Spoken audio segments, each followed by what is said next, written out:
Bismillahirrahmanirrahim. Assalamualaikum warahmatullahi wabarakatuh. Waalaikumsalam warahmatullahi wabarakatuh. Alhamdulillah.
Syukur alhamdulillah, marilah sama-sama kita memuja dan memuji Allah Subhanahu wa taala.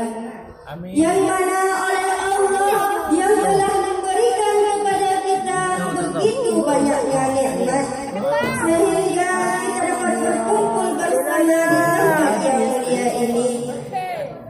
Salam, marilah sama-sama kita mengucapkan kepada seorang pemuda pada yang jalannya melebihi Aliando, yang tenangnya mengalahkan Ronaldo, yang kerennya melebihi Legenzo, dan yang bijaknya melebihi Joko Widodo.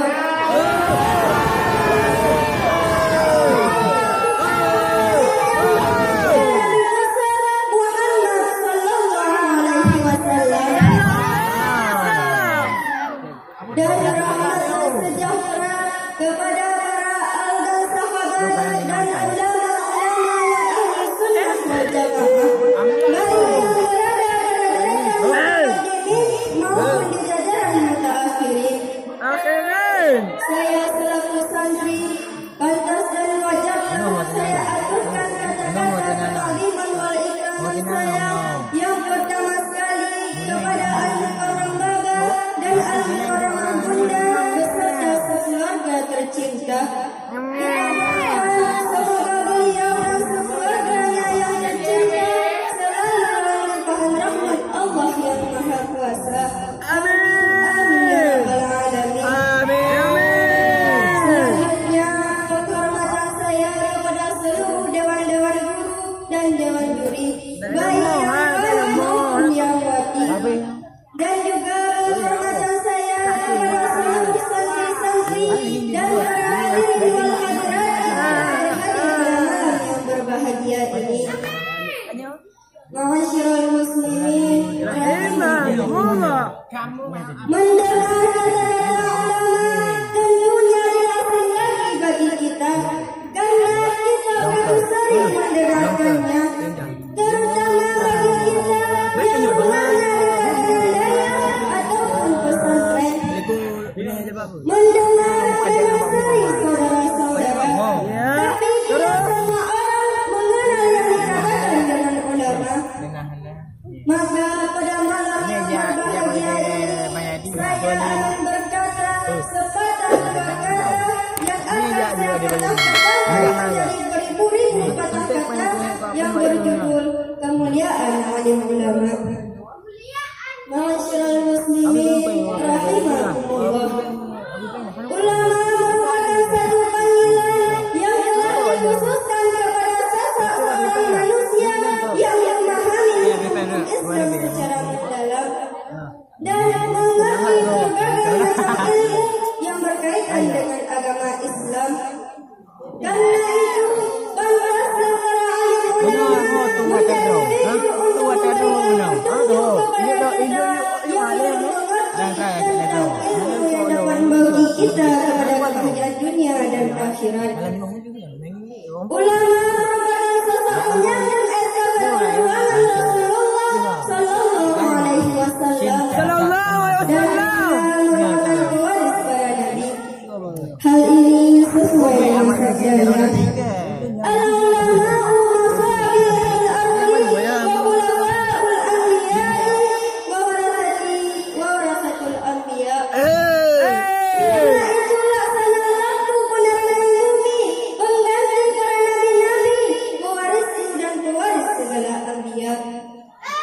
Dalam sabda tersebut jelas bahwa ulama adalah pewaris para anbiya. Apakah yang diwariskan para anbiya? Harta yang diwariskan? Tidak. Kerajaan atau tahta yang diwariskan? Tidak. Istri dan anak yang diwariskan? Ya. Tidak. Jadi apa yang diwariskan para anbiya mewariskan kepada ulama, yaitu ilmu yang bermanfaat bagi dunia dan akhirat. Betul. Jadi sudah sewajarnya lah bagi kita untuk menghargai dan menyantuni para ulama, karena Rasul sendiri yang menyatakan. Jadi orang mati singkat estafet Rasulullah berpulang kepada ulama. Hadirin wal hadirat calon penghuni surga sekalian. Jangan amin-amin saja saudara-saudara, tapi cintailah ulama. Ulama ini juga merupakan petunjuk dalam yang hak dan diridhai Allah, serta menerangkan mana yang hak dan mana yang batil. Berkat bimbingan ulama umat manusia di sana sekarang ini bisa terhindar dari kesesatan. Membimbing dirinya menuju kepada kebahagiaan dunia dan akhirat. Ulama merupakan dalam masalah dan lagi-lagi dalam masalah ukhrawi yang dapat kita ikuti dan kita pedomani dalam kondisi apapun. Karena setiap mereka dekat dengan Allah disebabkan adanya pengetahuan dan keikhlasan di dalam diri setiap mereka. Sehingga timbullah rasa takut yang sangat dalam, karena orang-orang yang demikian yang menampakkan takut akan Allah. Sebagaimana firman Allah dalam surat Fatir ayat 28 yang berbunyi, Bismillahirrahmanirrahim. Innama yakhshallaha min ibadihil ulama. Shadaqallahul azim. Yang artinya hanya saja yang takut akan Allah dan para hambanya adalah para ulama. Itu jelas saudara-saudara. Bukan berarti orang-orang tidak takut, tapi ada tingkatnya masing-masing. Ya, betul. Betul. Takut pada Allah mulai dari 0 sampai 20 derajat. Ya, betul. Mulai dari 0 sampai habis angka. Itulah kira-kira perbedaan takut orang awam dengan orang alim. Mantap. Nah, saudara-saudara, Kenapa? jadi jelas tinggi sekali derajat orang alim daripada orang awam. Benar sekali tu. Karena yang pantas jadikan jengkol dengan mendapat predikat plus. Kaum muslimin muslimat, hadirin hadirat yang berbahagia. Rasulullah Sallallahu Alaihi Wasallam menyatakan tentang kelebihan ulama melalui sabdanya, Julusu sa'atin 'indal 'ulama'i ahabbu min 'ibadati alfi sanah. Duduk di sisi ulama selama 1 jam lebih digemari daripada ibadat 1000 tahun. Seorang hamba beribadah kepada Allah sampai sujud setiap hari dan setiap saat. Apakah ibadat itu sudah terjamin kesempurnaannya? Belum tentu, saudara-saudara.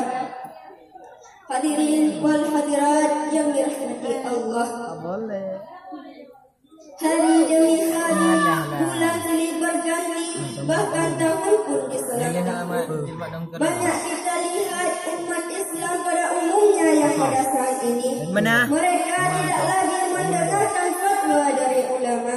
Marah naik. Sebagaimana sabda Rasulullah sallallahu alaihi wasallam.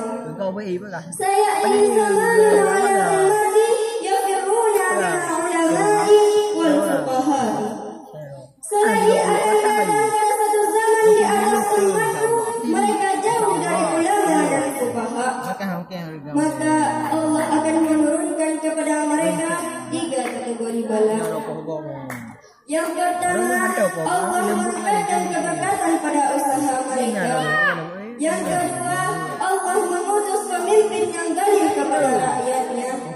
Dan yang ketiga, mati neraka dan kafir. Na'udzubillah, summa na'udzubillah. Coba kita bayangkan saudara-saudara, begitu dahsyatnya pada Allah bagi kaum yang menjauhi ulama. Itu cuma di dunia saja, belum lagi di akhirat. Lebih dahsyat lagi saudara-saudara. Yang pertama, keberkatan diambil semua. Yang kedua, Allah mengutus pemimpin yang berlagak manusia, tapi akhlaknya hasil pinjaman dari harimau yang menerkam rakyatnya. Dan yang ketiga yang sangat mengerikan lagi, yaitu meninggalnya dalam ketiadaan iman. Na'udzubillah. Wal hadirat yang saya muliakan, seorang yang benci kepada ulama tanpa sadar seolah-olah ia sedang berdoa seperti memohon bala kepada kaumnya. Jadi sekarang kita akan lihat betapa banyak orang-orang yang benci kepada ulama. Kenyataannya sudah kita lihat baru-baru ini di bidang politik. Mereka benci kepada ulama karena selama ini partai itu. Mereka pikir ulama tidak mempunyai tanggung jawab untuk mempertahankan suatu negara. Jika suatu negara telah dipimpin oleh orang-orang yang tidak memahami ilmu agama, maka ini hanya bala berkat Allah kepada kita, yaitu pemimpin yang berlagak manusia tapi akhlaknya hasil pinjaman dari harimau yang menerkam rakyatnya. Jadi jangan harap kalau negeri kita sekarang ibarat hidangan di atas meja, semua ingin menyantapnya. Di sana kebakaran, di sini perang, di situ ada lautan, di pelosok-pelosok tenggelam. Begitulah yang kita rasakan. Jadi kalau mau bala dari Allah yang lain muncul lagi, maka daftarkan diri Anda kepada publik yang membenci ulama, biar diratain semua dengan tanah. Ini jangan dicoba-coba saudara-saudara, karena ini adalah kutukan dari Allah kepada kaum yang menjauhi ulama. Ma'asyiral muslimin rahimakumullah. Oleh karena demikian, secara populer kita memahami tanggung jawab ulama di hadapan Allah, sehingga menjadi kewajiban bagi kita untuk memuliakan dan mendekatkan diri kepada mereka serta mengamalkan semua petunjuknya. Dunia semakin hari semakin maju dan teknologi semakin hari semakin canggih, pula manusia makin hari makin menjadi-jadi. Karenanya patuhilah petunjuk alim ulama serta mengikuti al-dawah alias gaya ulama. Janganlah sekali-kali kita hindari diri dari ulama, sebab ulama tidak laku di tengah-tengah gelap kegelapan. Maka selagi hayat masih dikandung badan, selagi umur masih panjang, sehat badan, waras pikiran, marilah kita perbaiki diri dengan cara bertobat kepada Allah, menjalani segala perintahnya dan menjauhi segala larangannya. Maka dari itu, tuntutlah ilmu pada ulama. Selagi masih ada satu atau dua lagi ulama di kalangan masyarakat kita ini. Ya betul sekali. Serta dekatkanlah diri kita kepada mereka, karena dengan mendekatkan diri kepada mereka, kita akan terjauh dari bala yang sangat menyakitkan, yaitu kekurangan berkat pada rezeki. Negeri akan dipimpin oleh pemimpin yang zalim dan mati dengan tiada iman. Begitu pula sebaliknya, saudara-saudara, jika kita ulama, maka kita akan mendapatkan bala yang demikian itu. Semoga Allah mengampuni dosa-dosa kita dan menempatkan kita dalam surga-Nya yang dengan kenikmatan. Amin, amin ya rabbal alamin. Hanya inilah yang dapat saya sampaikan. Lebih dan kurang saya mohon maaf. Saya akhiri dengan sebuah pantun Aceh. Bapak sama makanan ciceng, bapak santai makanan raja. Bapak ulangnya akan ulun malih, kebenar dan bapak gahala. Assalamualaikum warahmatullahi wabarakatuh. Waalaikumsalam.